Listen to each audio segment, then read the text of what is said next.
হজরত শাহজালাল আন্তর্জাতিক বিমানবন্দরের কার্গো ভিলেজে আগুন লেগেছে। আগুন নিয়ন্ত্রণে ফায়ার সার্ভিসের ২৮টি ইউনিট কাজ করছে। শনিবার ১৮ অক্টোবর আনুমানিক দুপুর ২:১৫ দিকে আগুন লাগে। এ তথ্য নিশ্চিত করেছেন বাংলাদেশ বেসামরিক বিমান চলাচল কর্তৃপক্ষ বা বেবিচকের জনসংযোগ বিভাগের কর্মকর্তা কাউসার মাহমুদ।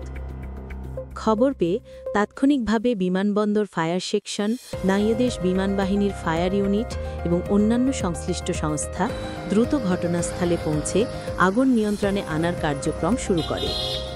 আন্তঃবাহিনী জনসংযোগ পরিদপ্তর আইএসপিআর জানিয়েছে, কার্গো সেকশনে আগুন নেভানোর কাজে যুক্ত হয়েছে বাংলাদেশ সিভিল অ্যাভিয়েশন সহ বাংলাদেশ ফায়ার সার্ভিস এবং বাংলাদেশ বিমান বাহিনীর ২টি ফায়ার ইউনিট।